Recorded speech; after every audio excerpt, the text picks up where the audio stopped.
Hello friends, நம்ம இன்னைக்கு எதை பத்தி பேசுறோம்னா, எந்த குழந்தையும் நல்ல குழந்தைதான் மண்ணில் பிறக்கும் பொழுது அது நல்லவனாவதும் கெட்டவனாவதும் அன்னை வளர்ப்பு நிலை என்று சொல்ற மாதிரி நாம என்ன சொல்றோம்னா, எந்த ஒரு குழந்தைய நம்ம பிறக்குது அந்த குழந்தையோட கண்டிப்பா அதோட வளர்ச்சிக்கு மோஸ்ட்லி அவங்க அம்மா தான் காரணம் அப்படிங்கிற மாதிரி இந்த பாட்டுல சொல்லியிருக்கு. ஆமாங்க. ஏன்னா இப்ப தாமஸ் ஆல்வா எடிசன் எடுத்துக்கோங்களேன். அவர் கற்றல் குறைபாடு உள்ள ஒரு குழந்தையா தான் பிறந்திருக்கிறாரு. அவர் ஸ்கூல்ல போய் சேர்த்தும் போது அந்த ஸ்கூல் வாத்தியார் ஒரு லெட்டர் எழுதி அவங்க கொடுத்திருக்கிறாங்க. அந்த லெட்டரை கொண்டு தாமஸ் ஆல்வா எடிசன் அவங்க அம்மாட்ட கொடுத்தா அந்த லெட்டரை படிச்சுட்டு அவங்க அம்மா அழுதுருக்காங்க. பட் அந்த தாமஸ் ஆல்வா எடிசன் கேட்டுக்காரு, என்னம்மா அந்த லெட்டர்ல என்ன எழுதிருக்காங்க?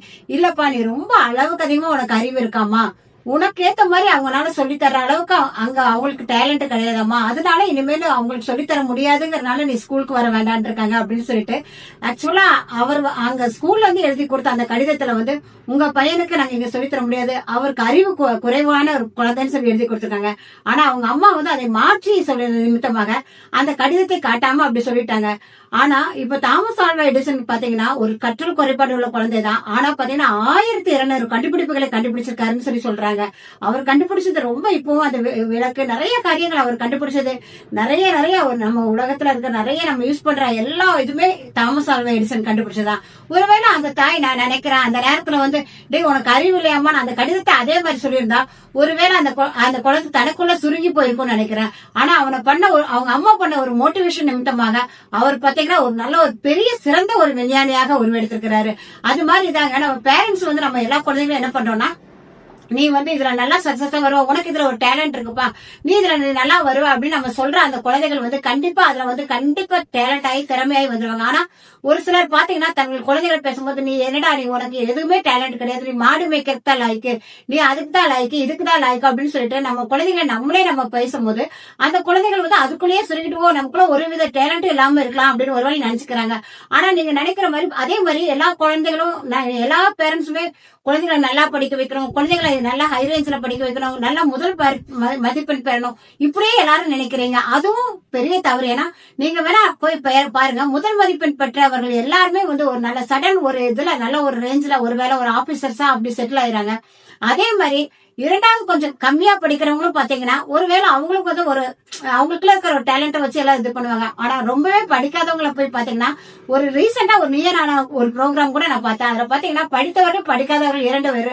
அதுல அந்த படிக்காதவங்க எல்லாருமே பேசுறது பாத்தீங்கன்னா அவங்க எல்லாருமே பாத்தீங்கன்னா ஒரு ஓனர்களாக தான் இருக்கிறாங்க.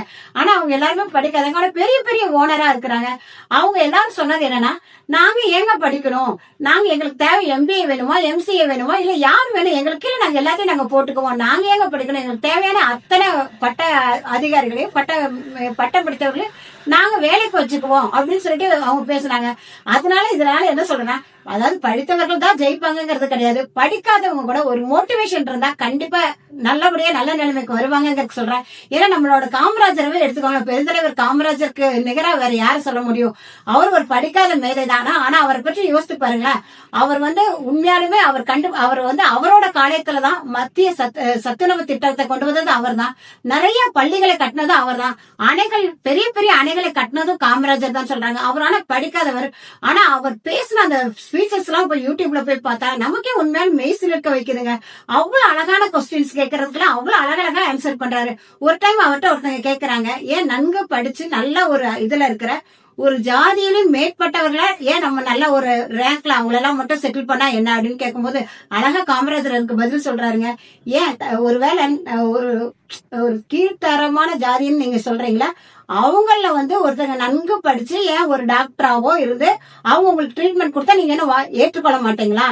அதனால எக்காரணத்தை கொண்டு யாரையுமே தாழ்ந்தவர்கள் என்று நினைக்காம எல்லாருமே ஒரு உயர்ந்த ஜாதி தான் இருக்கிற மாதிரி அழகா பேசினாருங்க. அவரான ஒரு படிக்காத மேதைதான். ஆனா அவரை கண்டு நல்லா சொல்ல போனா பெரிய பெரிய ஒரு வெளிநாட்டுல இருந்து யாராவது வந்திருந்தா கூட நம்மளோட காமராஜர் அவரை கண்டு ரொம்ப மிகுந்த மரியாதை கொடுத்தாங்கன்னு சொன்னேன். ஏன்னா அவர் காலத்துல உண்மையான பொற்காலன்னே நம்ம சொல்லலாம். அதனால உண்மையாலுமே பேரண்ட்ஸ் என்ன நினைக்கிறீங்கன்னா, ரீசெண்டா கூட ஒரு ஸ்டோரி படிச்சங்க. அதாவது ஒருத்தங்க தன்னோட பையன் ஃபர்ஸ்ட் ரேங்க் வாங்கிட்டு ஆப்போசிட் வீட்டுக்கார பையன் செகண்ட் ரேங்க் வாங்கிட்டு இருக்கான். பட் அந்த டைம் எக்ஸாம்ல தன்னோட பையன் செகண்ட் ரேங்கும், ஆப்போசிட் வீட்டுக்காரங்க ஃபர்ஸ்ட் ரேங்க் வாங்கிட்டாங்களாம் அந்த பையனும். அதனால அந்த தாய் வந்து அந்த ஆப்போசிட் வீட்டுல இருக்கிற அந்த பையனை அந்த தாய் வந்து கொன்று விட்டதாக நான் படிச்சேன். அது பார்த்தோன்னா ரொம்ப ஷாக் ஆயிடுச்சுங்க. என்னங்க முதல் மதிப்பெண் 2வது மதிப்பெண்ல என்ன ஆக போகுது? உண்மையாலுமே வாழ்க்கையில உண்மையாலுமே ஜெயிச்சவங்க எல்லாத்தையுமே நீங்க போய் பாருங்களேன், அவங்க வந்து எல்லாருமே நன்கு படிச்சவங்க தான் இல்ல கிடையாது. ஆனா ஒரு குழந்தை நல்லா வளர்க்கும் மோட்டிவேஷன் தான் உண்மையாலுமே ரொம்ப முக்கியங்க. அந்த குழந்தைங்க இல்லப்பா உனக்கு இவ்வளவு ஒரு நல்ல டேலண்ட் இருக்கு, இதுல நீ நல்லா மெருகேற்றி கொண்டு வான்னு சொன்னா ஒரு சில குழந்தைகள் பாத்தீங்கன்னா நல்லா அழகா டிராயிங் வரைவாங்க, ஒரு சில குழந்தைகளுக்கு பாடுற திறமை இருக்கும், ஒரு சில குழந்தைகளுக்கு நல்ல பேச்சு திறமை இருக்கும். எல்லா குழந்தைகளுக்கும் எல்லா திறமையும் இருக்காது. ஆனா திறமை இல்லாத குழந்தைகள்னு ஒன்று இல்லவே இல்லைங்க. நம்மனாலதான் அதை நம்ம ஊக்குவிக்கிறது நிமித்தமாக அந்த குழந்தை ஒரு நல்ல நிலைமைக்கு வரும். அதனால நம்ம தாங்க நம்ம குழந்தைகளை ஊக்குவிக்கணும். அதே மாதிரி கம்பாரிசன் கண்டிப்பா பண்ணவே பண்ணக்கூடாதுங்க. எல்லாரோட பேரண்ட்ஸ் பாத்தீங்கன்னா அவங்கள பாரு இவங்கள பாரு வேண்டவே வேண்டாங்க. நம்ம குழந்தை நமக்கு சிறப்பானவர்கள். நம்ம வீட்டுல நம்ம குழந்தைக்கு நீ தாண்டா பெஸ்ட், நீ ரொம்ப பெஸ்டான ஒரு குழந்தை நம்ம சொல்லும் போது அந்த குழந்தைகளுக்குள்ள ஒரு செல்ஃப் மோட்டிவேஷன் கண்டிப்பா வருங்க. அதனால கண்டிப்பா யார் கூடயும் கம்பேரும் பண்ணாதீங்க. அதே மாதிரி நம்ம குழந்தைங்க வந்து நம்ம குழந்தைதான் பெஸ்டா வரணுங்கிறதுல அந்த ஒரு அவங்களுக்கு திணிக்காதீங்க. அவங்கள ஃப்ரீயா வளர விடுங்க. ஏன்னா எல்லாருமே பாத்தீங்கன்னா இப்போ நீங்க நினைச்சு பார்க்க இதை விட எல்லாருக்கும் நிறைய திறமைகள் நிறைய இருக்கு. நிறைய கண்டுபிடிக்கிறவங்க எல்லாம் பாத்தீங்கன்னா ஒரு கிராமத்தில் வளர்ந்த குழந்தைகள் எல்லாம் நிறைய கண்டுபிடிக்கிறதா பார்க்கும்போது அந்த கண்டுபிடிப்புக்காக தேவையான மூலகாரணம் கூட அந்த ஊர்ல இல்ல, ஆனா கூட அதை வைத்து அந்த கண்டுபிடிக்கிறது. இப்ப முந்தானேத்து கூட நான் ஒரு இது பார்த்தேங்க, கேரளால ஒருத்தர் அவர் வந்து அந்த ரயில்வே ஸ்டேஷன்ல சுமை தூக்குகிறவர் சுமையும் தூக்கி கொண்டு அந்த ரயில்வே ஸ்டேஷன்ல இருக்கிற அந்த வைஃபை மூலமாக படிச்சு அதே ஊர்ல IAS ஆபீசரா மாறி இருக்காருங்க. அதனாலங்க திறமை வெளியே வர்றதுக்கு வந்து உண்மையாலுமே ரொம்ப எல்லாவித இதுவும் எங்க கிட்ட இருந்துதான் அந்த குழந்தை கொண்டு வர முடியும் அப்படின்னா இல்லைங்க. திறமையுள்ள குழந்தைகள் எங்க இருந்தாலும் எப்படி முட்டி மோதி அது கண்டிப்பா ஜெயிச்சுதான் வரும். அதுக்கான நம்ம வந்து தூண்டுகோலா நம்ம இருந்து இல்ல தங்க நீ நல்லா வருவ, நீ ரொம்ப நல்லா உனக்கு டேலண்ட் இருக்கு, இதுல நீ ரொம்ப இதா இருக்கிற, நான் நினைச்சே பார்க்க முடியல, நீ இவ்வளவு அழகா டிராயிங் வரையறேன்னு சொல்லிட்டு ஒவ்வொரு குழந்தைகிட்ட இருக்கிற அதுகிட்ட இருக்கிற திறமைகளை நம்ம வெளியே கொண்டு வந்தோம்னா கண்டிப்பா நம்ம குழந்தைகள் எல்லாருமே ஒரு பெரிய சிறந்த ஒரு அறிவாளிகளாகவும் வருவாங்க.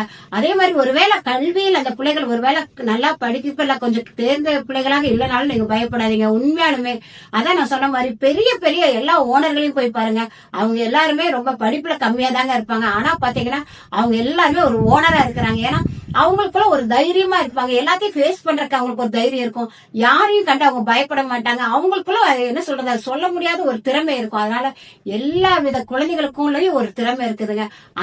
அந்த திறமைகளை நம்ம வந்து அன்புல அப்படி ஒரு பாசத்துல அது மட்டும் இல்லாம ஒரு திட்டாம அவங்களுக்கு மோட்டிவேஷன் பண்ணி கம்பாரிசன் பண்ணாம கொண்டு வரும்போது அது எல்லாருமே பெஸ்ட் குழந்தைகளா வருவாங்க.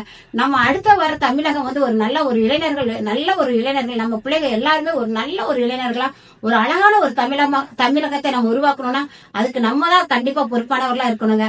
இதை சொல்லணும்னு உங்ககிட்ட தோணுச்சு ஃப்ரெண்ட்ஸ், அதனால சொல்றேன். உங்களோட கருத்துக்களை நீங்க கண்டிப்பா சொல்லுங்க. உங்களுக்கு பிடிச்சிருந்தா கண்டிப்பா ஷேர் பண்ணுங்க. Thank you friends.